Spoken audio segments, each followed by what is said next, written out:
Welcome to the American Academy of Home Care Medicine's webinar on house calls coding 101 for providers. Today we're pleased to have three presenters, Beth Carlson, Shauna Remy, and Gary Schwartz.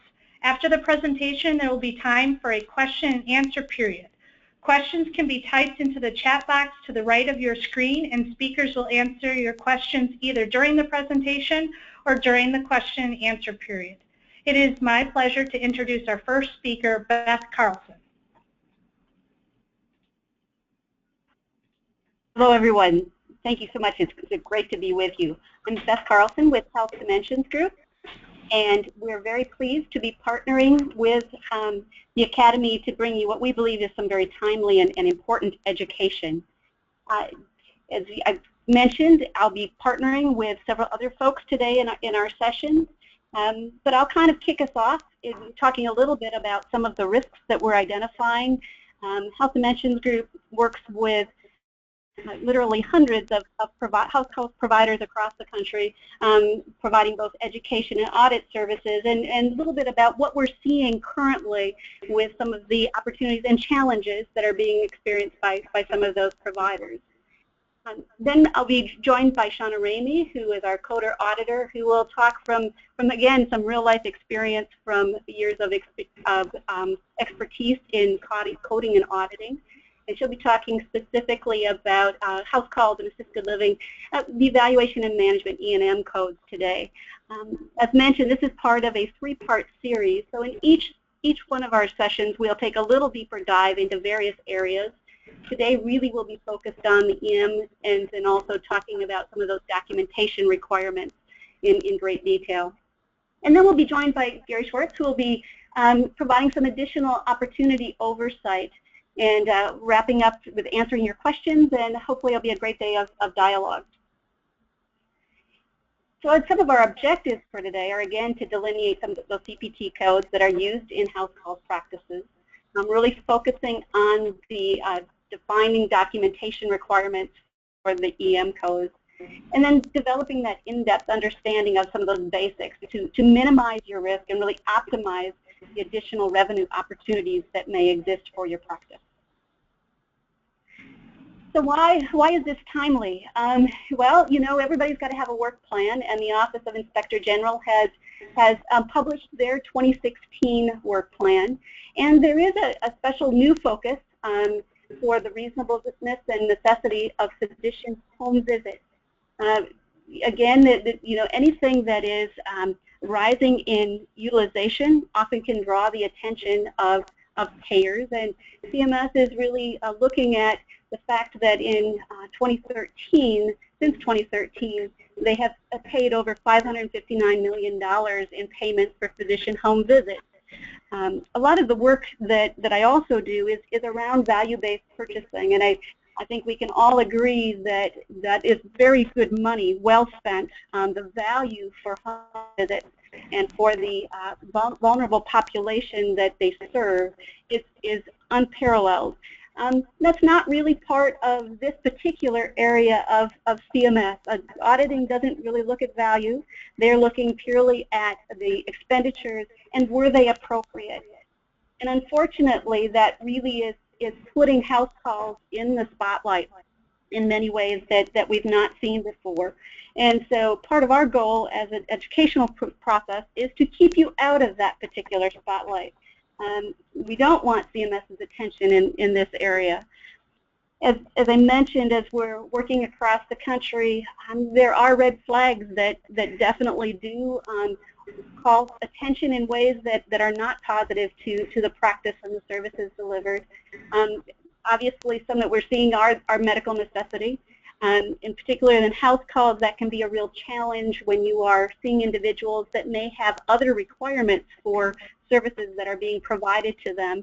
And as providers, we may be fulfilling some of those requirements, but may or may not be able then to justify from a CMS perspective the medical necessity of a visit. Similarly, looking at, we see many chronic, very vulnerable individuals that require that ongoing face-to-face view by a provider, and knowing that unfortunately sometimes things come up in between, and taking consideration of those acute episodes when we're scheduling some of those routines and looking at the whole picture. We get into E&M codes. You know, one of the hot topics right now is podiatry for some practices, where CMS is really taking a strong look at the appropriateness of billing for a minor procedure in the same time as an EM code, and essentially that is causing some practices some real challenges. And also there's always the issue of cloning that continues to grow. I think with CMS has broadened a little bit their definition of cloning, looking from just identical to some additional expectations of documentation changing from visit to visit. And unfortunately, or fortunately, our EMRs are kind of driving some of that. I love this question, is electronic medical records friend or foe? And the simple answer is yes. Obviously, they make life much, much easier. They provide information readily accessible to capture the history and what's going on with a particular patient, but also in sometimes bringing things forward for convenience. It can lead to a misinterpretation of cloning, and it's not only just deemed as a resource but for that visit, but actually identified as cloning for that visit. So these are challenges that are real in real time. I know many of you are dealing with them. And so as we've talked through today, all of these sorts of issues will bring you a practicality of different ways that you can address these and move forward. So with that, I'd like to introduce my colleague, Shauna Ramey, who will really get into some of those true elements of documentation as we talk about preparing for compliance and staying out of CMS's spotlight. Thank you, Beth. You're probably wondering why we're dedicating this particular webinar to the basics, but what we have found after auditing thousands of charts is that providers really need a better understanding of the basic requirements so that they're able to get paid for the work that they're doing every day. So we're hoping that you'll find this to be very valuable.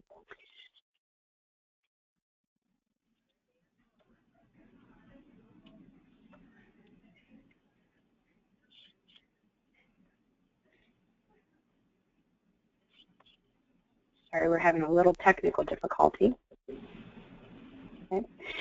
These next two slides are really to demonstrate, they're really for you to use as reference materials. They lay out the codes that you need for your home visit, your private home visit, and your independent living with no services attached to them. And the next slide shows the assisted living codes, and those are used for the assisted living, group home, and custodial care. It's critical for your practice to know if the patient is moving to different parts of the facility.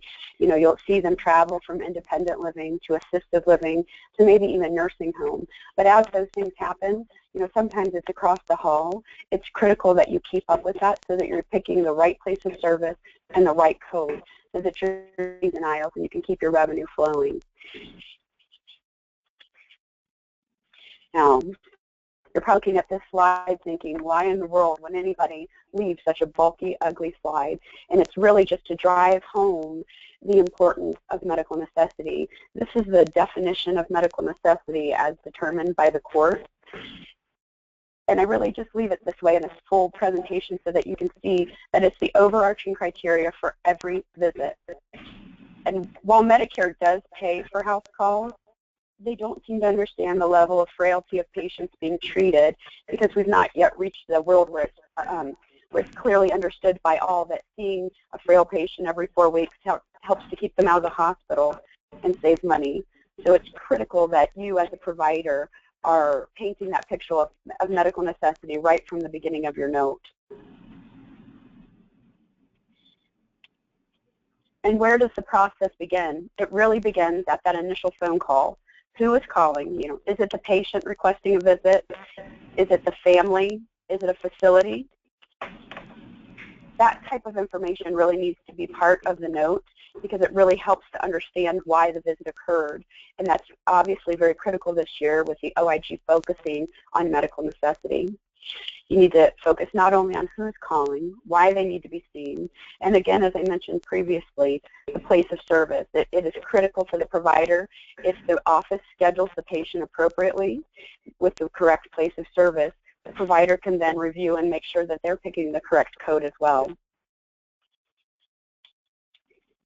The basic components of documentation, these are things that I would have to say pretty much everyone is aware of. Chief complaint, history of present illness, review of systems, past medical history, family history, social history, levels of examination, medical decision making, and number of diagnoses. The chief complaint must be present on every visit or it's not billable. This is something that should be, whenever possible, in the patient's own words, especially for those acute visits. If you're going out to see them for an upset stomach or aching joints, that should be your chief complaint. Simply putting follow-up is not good enough. So if you're seeing them for their chronic medical conditions, just be specific. Something else that is very important, and most of you are doing, we're seeing this documented pretty well across the country, you need to document why the visit is taking place in the home in lieu of the office. This is critical, and it's something that CMS is really paying close attention to. If you're a nurse practitioner practice and you're documenting that the patient is getting out to see their PCP, they're going to not be able to find the medical necessity for your visit, because if they can get out for that visit, why do they need to be seen in the home? Some of the things that we're seeing is that where the NPs will go out and see the patient, they'll document that the patient's seeing the PCP the next day or maybe the next week, and that they've told them to ask them about X, Y, and Z.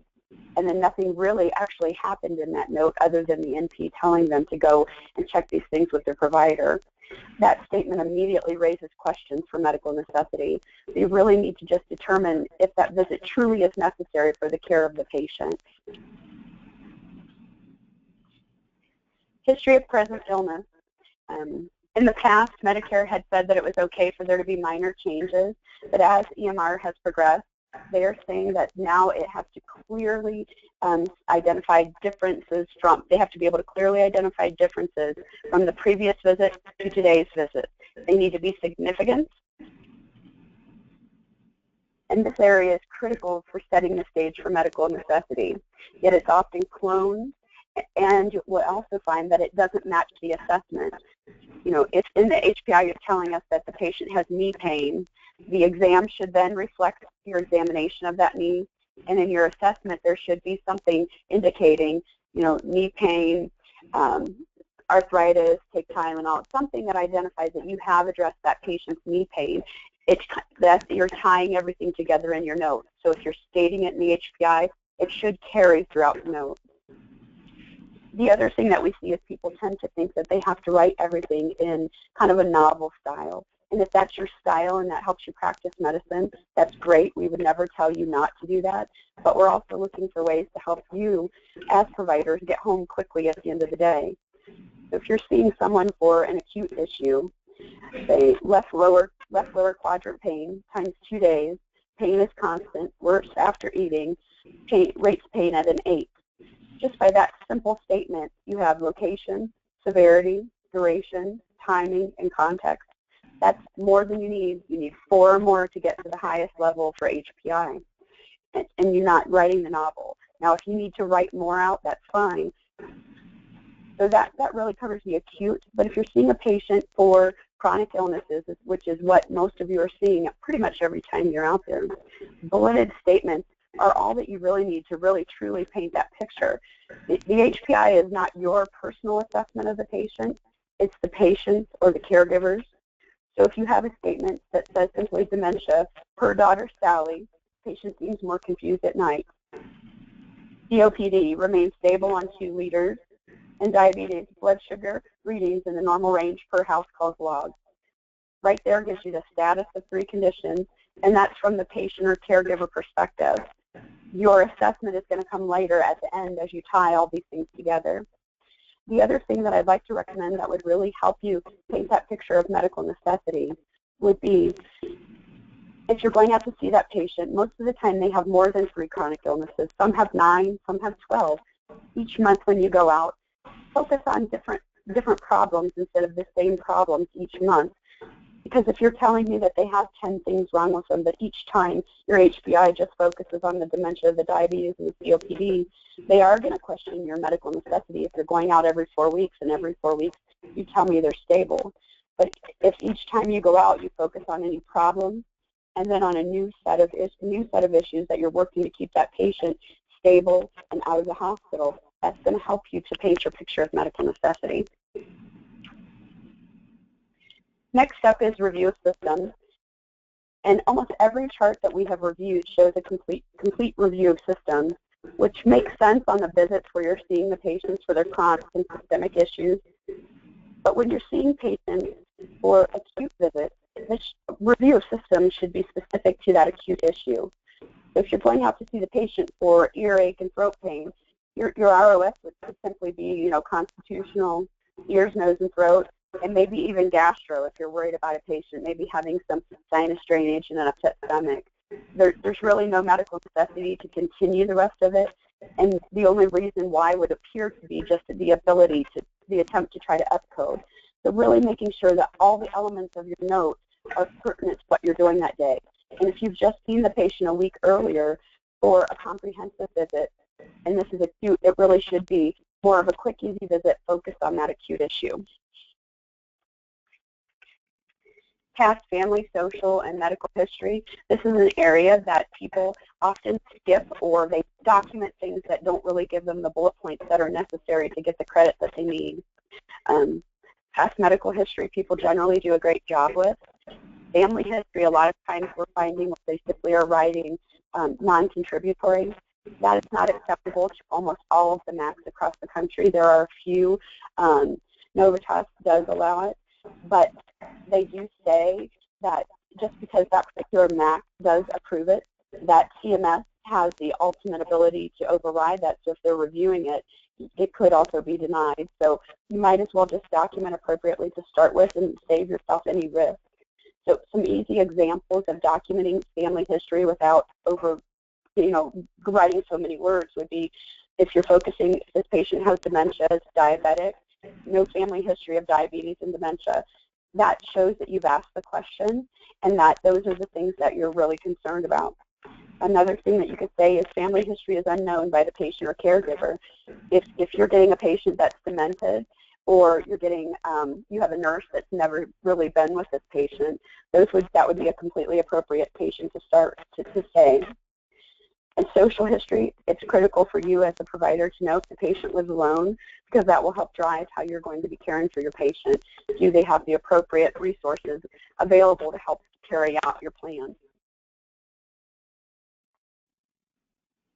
For the levels of examination, I've shown you the 97 guidelines because as an auditor, they are my favorite. They're clearly defined. It's easy for me to teach providers the expectations, to help even with templates because they're so clearly and easily defined. But I do want to make sure that you are aware that the 95 guidelines are absolutely perfect for you to use if that's what your practice prefers or your health system. Again, this is just a slide. I didn't want to put too many things in here. But this clearly identifies and shows you what you need to get to those different levels for 97 guidelines. And this is yet another area that we tend to find that each note shows the exact same exam. I've had providers that say, why do the same exam on everyone regardless? The problem with that is your coders are looking at your notes, and they sometimes, you may not be the one that's coding your note, or they may be the one coming behind you to make sure that you have selected the right code. And if you've documented a comprehensive exam, a lot of times coders are new. They don't know that what they should really be looking at, not just looking at the number of bullets that you hit, but is it truly medically necessary to have a comprehensive exam for that earache? So this is really important for you as providers to make sure that you're making sure that you're documenting an appropriate exam for the level of service that you're providing that day. Otherwise, this is an opportunity for coders to code things at a higher level, whether it's necessary or not. And when you're seeing patients for chronic illness, you have a frail 98-year-old, we're very aware that your exam could very well look the same almost every visit when you're seeing them for those chronic issues. So I'm not telling you that it wouldn't be, but I am telling you to be cognizant of that fact, make sure that what you're providing is focused on what you put in your HPI and what you put in your assessment for the day. Medical decision making, this is often a time where people struggle. Some of the things that we see with providers is that they tend to not actually give themselves enough credit for the work that they're doing because it becomes intuitive to you. But it's really based on the number of possible diagnoses, complexity of the medical records and tests, and your risk of significant complications. Are they on medication? Could their issues lead to mortality? Are they on high risk medications? All those different types of things. And is the problem worsening? Is it improving? All of those things play into the medical decision making that gives you those extra credit points. The assessment and plan is a critical area, and this is an area that we see a lot of issues with. Providers oftentimes will document, 6, 8, 10 diagnoses, but only one thing has a plan attached to it. If there is not a plan attached to a diagnosis, as an auditor, I can't give you credit for treating that issue that day. So it is critical that you take your diagnosis, you let us know if it's improved, well controlled, it's inadequately controlled, it's worsening, failing to change. Just a few keywords, let us know what you've done, the level. It helps us decide what level of MDM should be assigned to it. And the other issue would be your assessment list for that day is not the patient's problem list. The things on the problem list are totally separate, and we understand that the patient has all 30 of those things going on. Your assessment list for that day should be the things that you treated that day, and they should be in the order of severity of the items that you treated. So this is a really critical area for you to ensure that you've got those keywords that show your coders what you're doing, that you've included initiations of treatment, that you show any patient instructions and therapy, any referrals that you've done. All of those things help us to decide what level's done, and also, again, ties back, to that knee pain or that stomach pain, or she's diabetic and now needs to have her insulin levels changed, or needs to be sent out. All of these things are going to help you make sure that you're being paid for the work that you're done that day. And also keeping things to a bulleted format are also going to ensure that it's clean, it's clear, people can easily follow your notes, and there's no question of what occurred that day.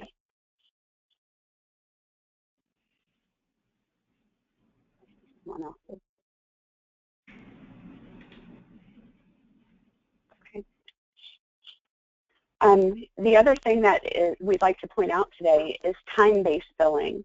It's important that when you're billing based on time, that you have your counseling statement.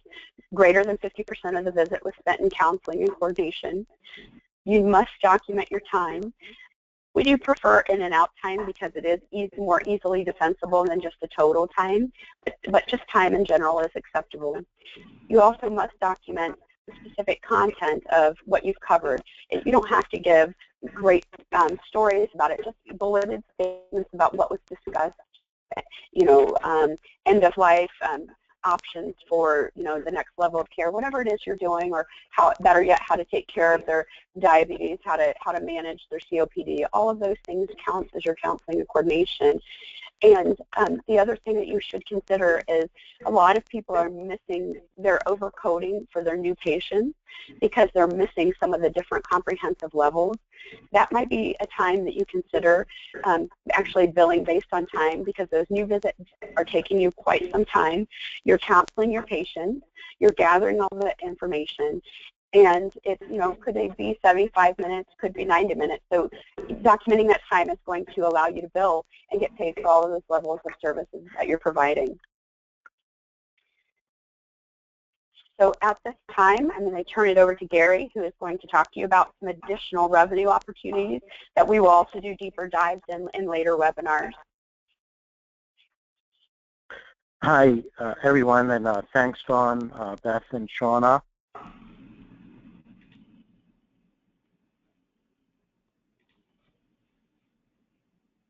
Let's see if we can advance the slide here.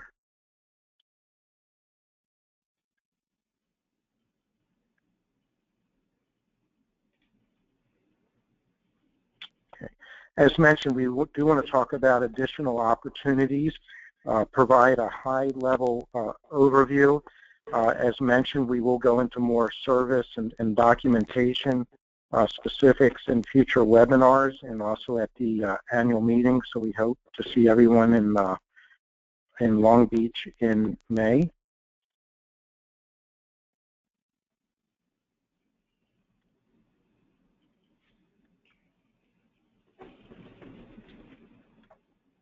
Okay, so apologize. Let me get slide previous. Okay, so we want to discuss what are the service opportunities beyond the basic evaluation and management services that Beth and Shauna have provided for you. And these include prolonged services, care plan oversight, transitional care management, chronic care management, advanced care planning. And also want to note some new services that are under development and being encouraged by CMS, the Medicare program. Reasons we want to stress these additional services: one, you may be already rendering these services, maybe already also documenting the services, or need more assistance in documenting the services. They provide a revenue opportunity to the practice that could be in the form of tens of thousands of dollars per provider for patient panel per year. And then finally, and importantly, they represent practice transformation opportunities. And again, we will go into those service and practice transformation opportunities in more details in the future webinars. These services, wanted to mention while we're still on this slide that the care plan oversight, transitional care management, and chronic care management services are mutually exclusive, meaning that only one of those is submittable during the service period for the code. So if you're rendering and want to documenting care plan oversight, you can't also submit for the TCM service or the chronic care management service. The other services can be used in conjunction with those three codes in the middle: the care plan oversight, TCM, and CCM.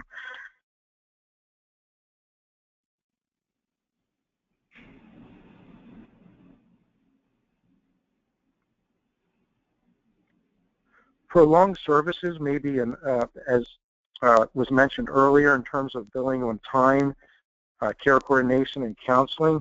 Prolonged services may also be an underused service. While Beth and Shauna did a wonderful job of going over the basics of code selection and documentation, focusing on the history, the examination or review of systems, and medical decision making. Time is an element in code selection that falls underneath of those three. These services, the CPT 99354 and 99355, would be additional codes that are available to you if your services extend beyond the average time for your code that is selected for the 99354 by more than the hour beyond the usual. And then in addition to that, as another add-on code beyond the first hour, the 99355, for each additional 30 minutes of face-to-face time with the patient following the first hour of prolonged services. Where you can find the average time for services is in the CPT manuals, and we will also make sure we have a chart of those for the house call services posted to the Academy site.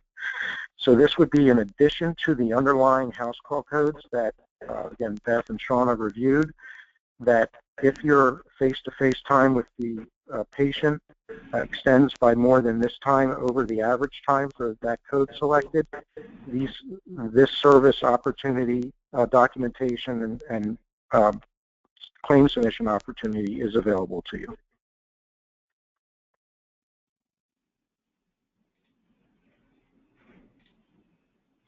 And here on these slides, I've also provided the, what I want to mention also, and I apologize for the interruption right there. We would like to poll for each of these services that we described to see if you're currently rendering the services or you would like to, and we can provide additional detailed information, or they're just not part of your practice currently and you do not intend to bill for the services. And we'll follow each service with this quick poll.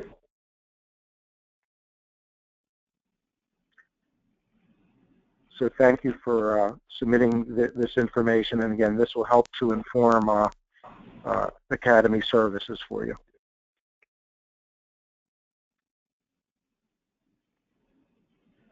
Okay, Dawn, can we return to the slides? Okay, great, thank you.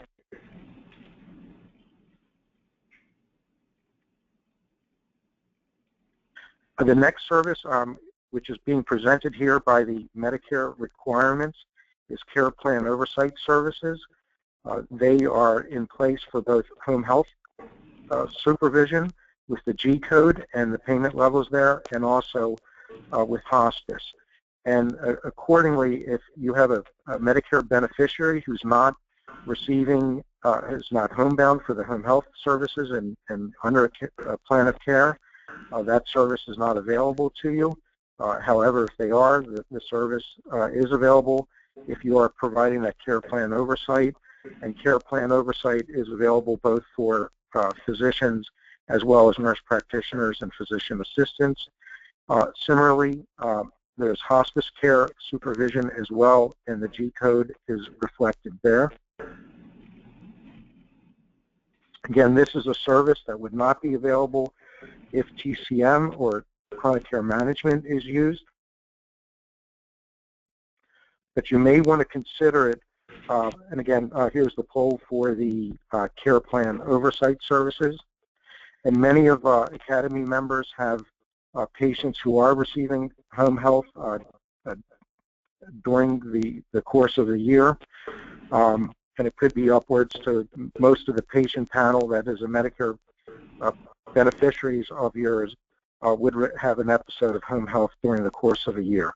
And so you're going to want to evaluate your visits and the CPO services and payment as compared to documenting and submitting claims for TCM and chronic care management. And again, we'll go into that in more detail in the future webinars. So if you'd indicate about the care plan oversight, thank you.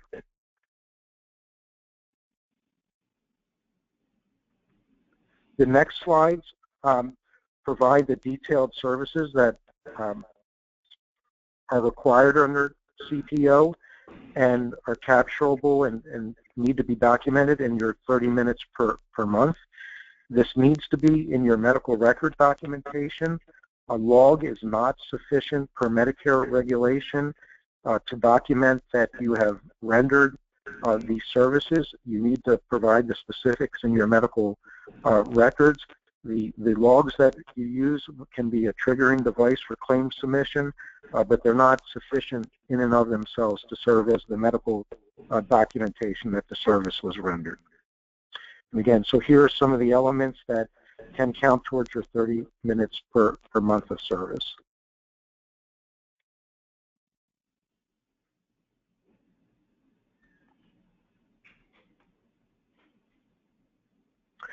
Certain services are not countable towards the 30 minutes per month, and those will be available to you and as reflected on this slide here.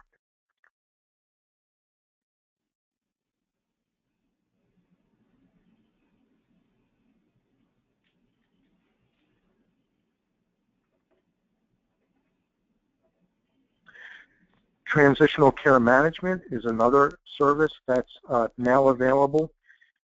It is also this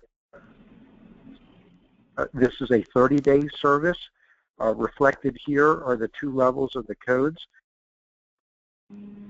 Shauna went over the medical decision-making aspect of coding, of documentation and coding. These codes are driven by the medical decision-making aspect or area of documentation and coding. The first service, CPT 99495, requires at least moderate complexity, and then 99496 requires high complexity. These services also require an encounter with the beneficiary. This is a 30-day service, and again, mutually exclusive with CPO or chronic care management. And while you're taking a look at the polling information there,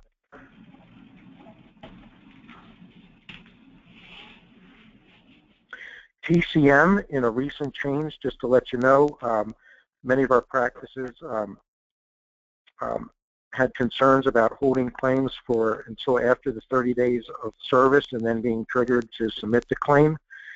Medicare, in the rulemaking last year, has now made effective for 2016 and forward that the claim for TCM can now be submitted after that face-to-face encounter takes place, rather than after the 30 days. However, the 30 days of service that's required under TCM still needs to be documented and fulfilled. Transitional care management also requires a move from the inpatient setting to the community setting.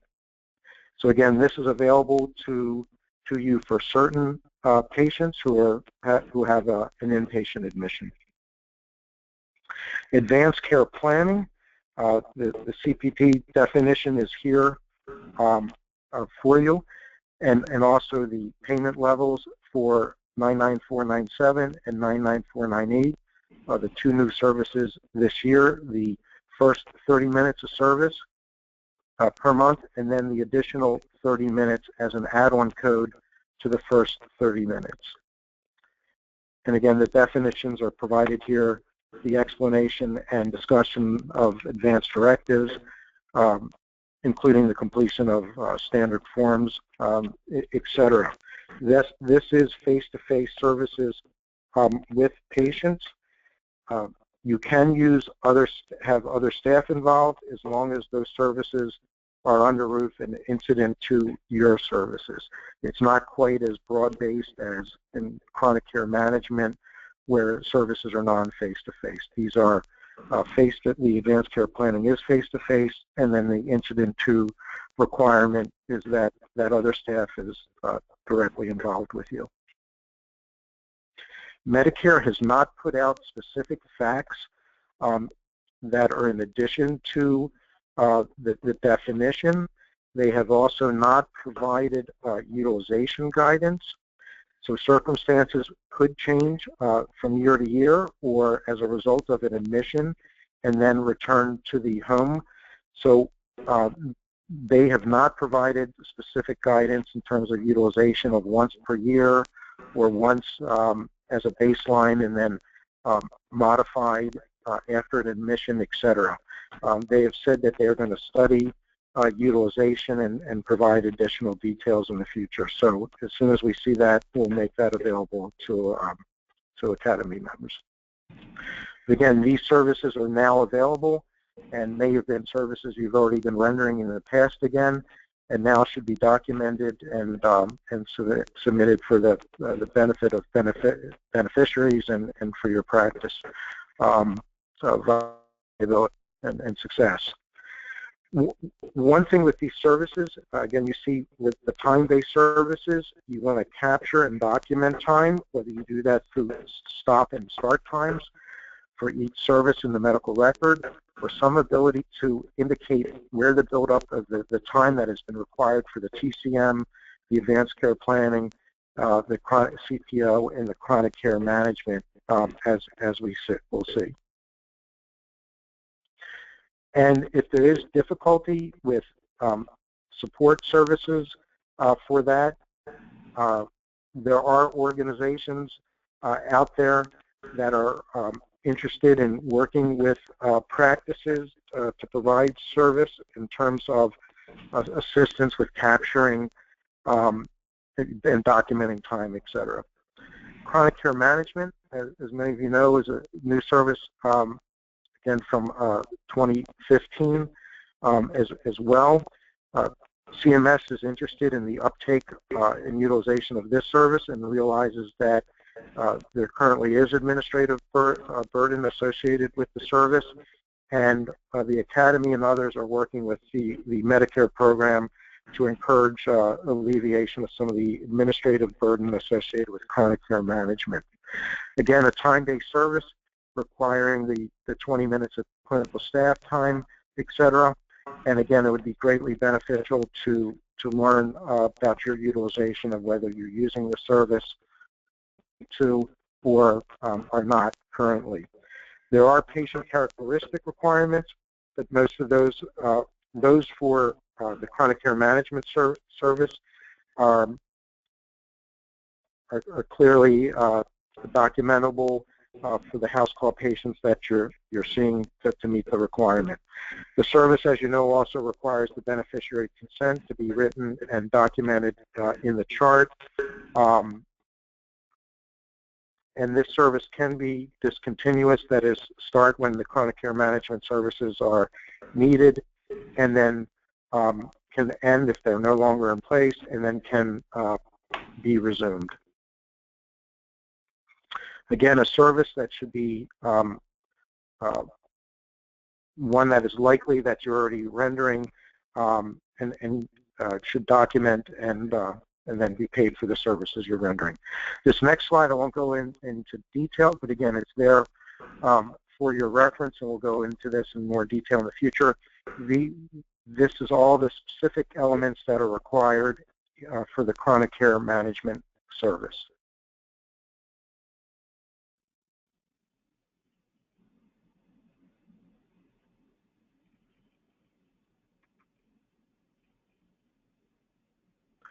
Improving payment for primary care services. So we've reviewed that advanced care planning is in effect now for 2016. Transition care management came along a couple of years ago. In terms of reducing administrative burden, again, you can now submit a claim after the face-to-face encounter, and you do not have to wait for 30 days. The chronic care management, there's ongoing advocacy to reduce the administrative burden, and there's now coverage and payment for CCM in FQHCs and rural health centers.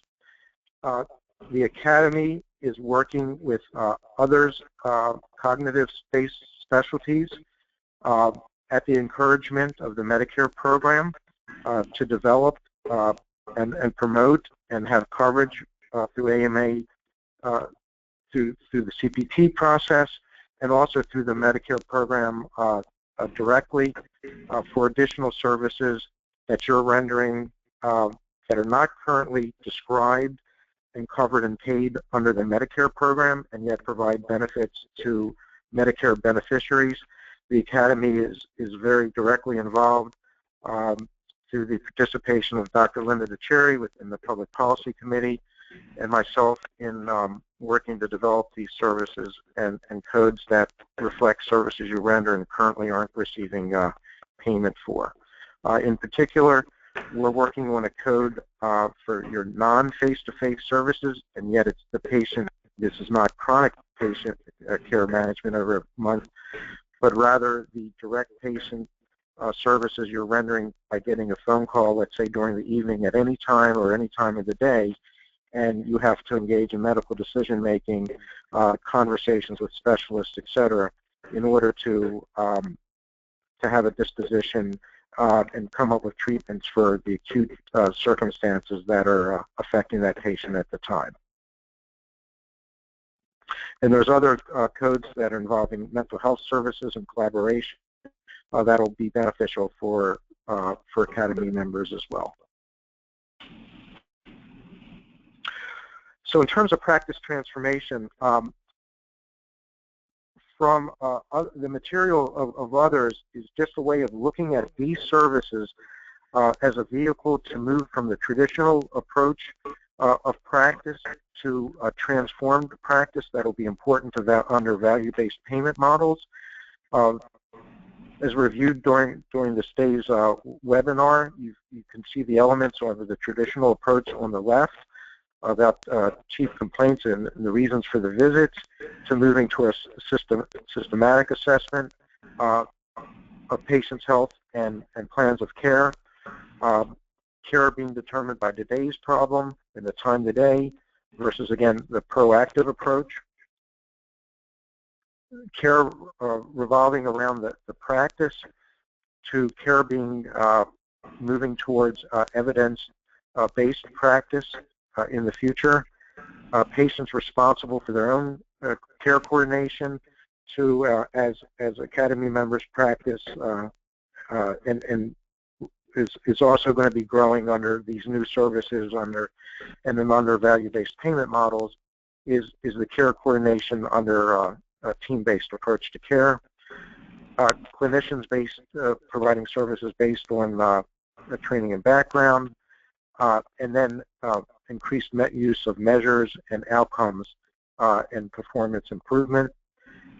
Patients informing the practices, what is going on with them, to, again, the tracking and management of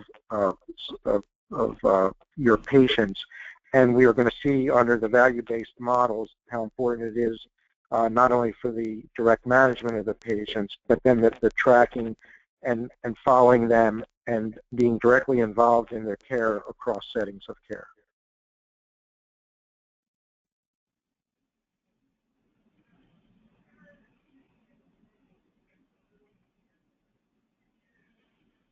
So again, to wrap up this section of the additional services, what to do next. You want to develop your practice to document the range of services you are likely already rendering. As Beth and Shauna reviewed, the evaluation and management services. You want to add to that the prolonged services, care plan oversight, where home health or hospice is involved, chronic care management, transition care management, and now advanced care planning. You're going to develop your practice to participate in alternative payment models will be increasingly important over the next few years as a result of the macro legislation and the move to alternative payment models versus the constrained Medicare fee schedule.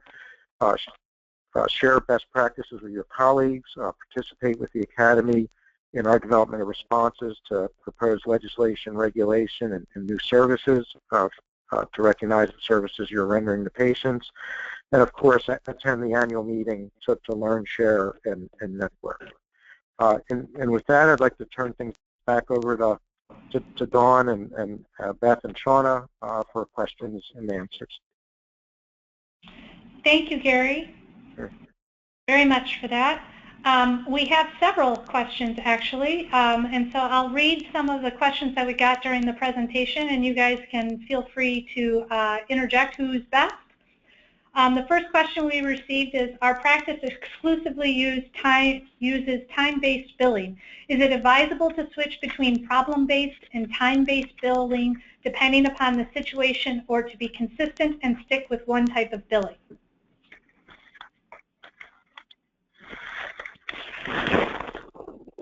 Well, I'd be glad to start that, and Beth and Shauna could add, if that's okay. As Beth and Shauna reviewed, the documentation guidelines, whether 1995 or 1997, again have the criteria of the 7 or so criteria that are in place.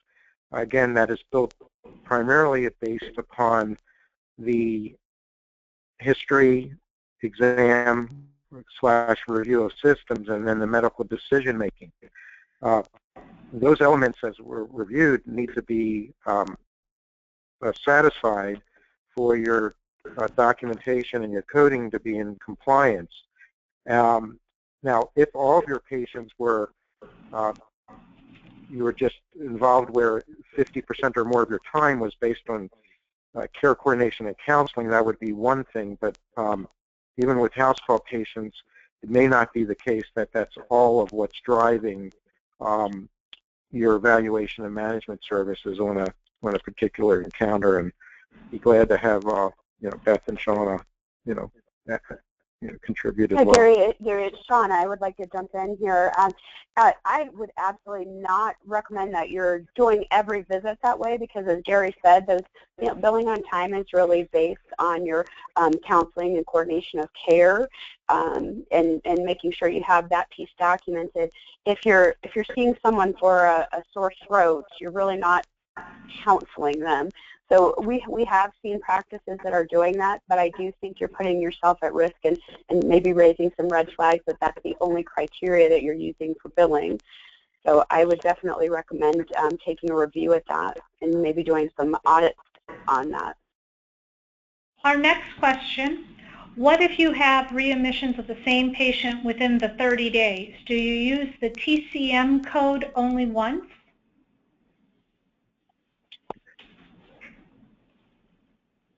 The services, to my review of again prior guidance from Medicare, is that one admission drives a 30-day. The 30 days must be satisfied for the admission that triggered the TCM, so that you'd only one would be available for the 30 days that followed that original admission. And so basically that one would attach to the original admission. Right. So you could bill for the work that you've done, and then a new one, say you had an E&M service, you could still bill for that, but then you'd have a new 30-day window that started for the true TCM. Okay. Our next. And also, Beth, Dr. Beth made an excellent observation. One thing that Academy members should know is that medically necessary evaluation and management services are documentable and submittable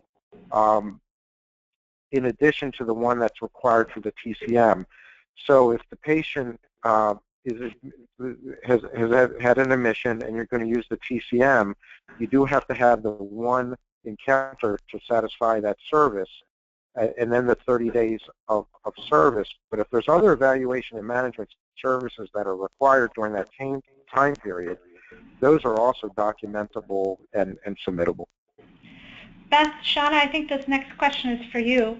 When a patient is being transferred from one provider to another within the same house call practice, should the first visit with the new provider be billed as a new patient encounter or as an established patient encounter? If they're within the same practice, they're billing with the same tax ID. It is a follow-up visit unless it's been 3 years since they've been seen. Okay. For ACP billing, if we are generally using time-based billing, do we bill for the entire length of the visit, including the time spent on advanced care planning, or do we bill for the time spent on the rest of the encounter, excluding ACP, and then use the ACP code to account for the 30 minutes or so spent on that issue? Well, as we've tried to emphasize on this call, time-based is generally not recommended as an overall approach. In terms of the specifics of the question, the ACP 30 minutes are distinct 30 minutes, and there isn't overlap or the ability to count time that's incorporated with the evaluation and management service itself.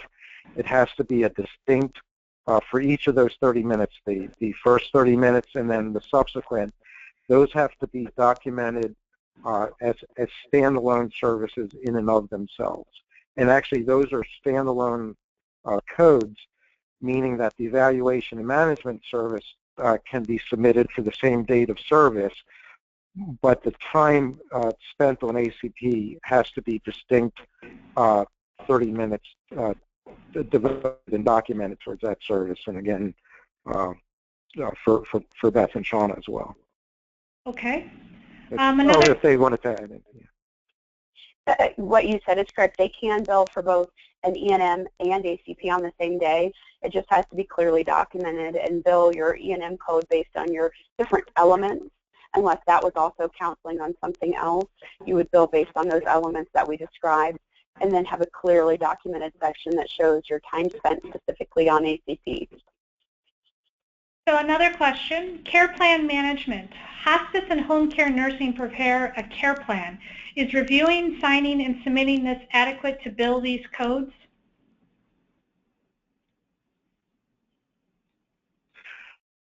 Oh, the certification, we didn't discuss the cert and recert codes on this call today. If the question relates to certification and recertification, no, that is what is initiating the service and the home health episodes. That would not be countable toward the elements of care plan oversight that were presented today. A good question. Did not mention certification and recertification for patients that you're ordering home health services and providing that service. That needs to be, again, physician generated, and where the face-to-face encounter is still required in order to have the justification for the home health services. And the certification and recertification, those G codes and payment are available to practices, but those are not elements in and of themselves for care plan oversight. That's necessary to have the home health episode or the hospice, but not to fulfill the elements for the CPO itself.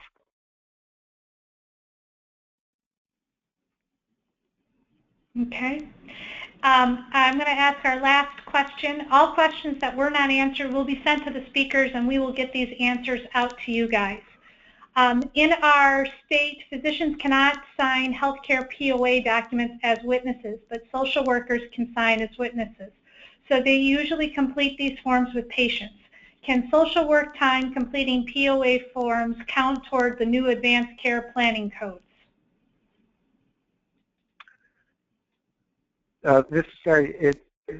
Again, within Medicare's definition of incident to services, they can. Medicare believes that these services, the ACP is primarily services of, and it is submittable by the Part B professionals of physicians, nurse practitioners, and PAs.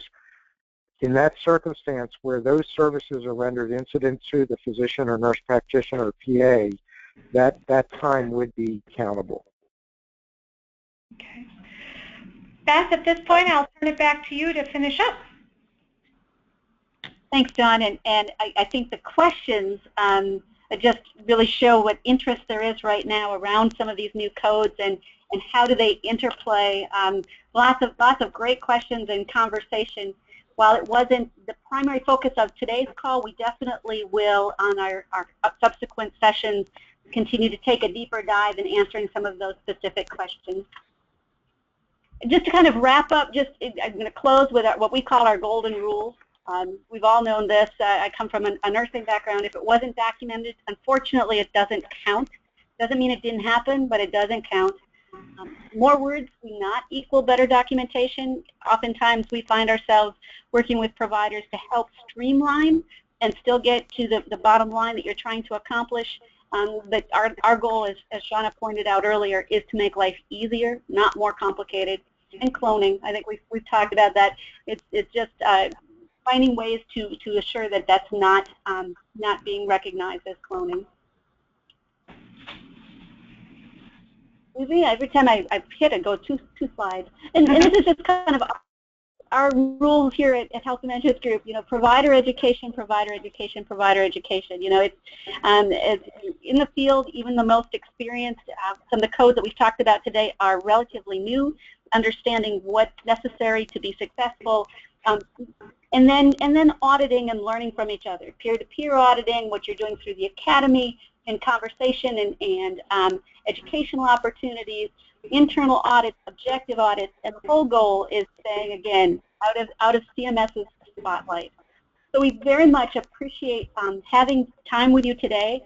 Looking forward to our next session, which really will be much of the same information. We call it House Call Coding 101. But it really is for the support team, the managers, coders, and office staff, and focusing on their review and how they can help support you as a provider. And then into June, which I'm looking forward to, thinking summer there, is really a deeper dive again into some of the questions that came up today, and really talking about those advanced house call coding opportunities that are presenting themselves. So with that, on behalf of Health Mentions Group and Shauna, thank you so much for our time today. Thank you, Gary, for sharing your time, and we hope everyone has a great day. Thanks. Thank you. The American Academy of Home Care Medicine webinar is now concluded. Please look for an email shortly including a link to the webinar evaluation. Today's speakers and the Academy would appreciate your feedback regarding this event. Please visit our website for details on the next webinar in the series scheduled for April 19th, 2016, as well as information on how to obtain a copy of today's presentation. We will also be posting a link to the recording of today's webinar on the Academy website. Thank you.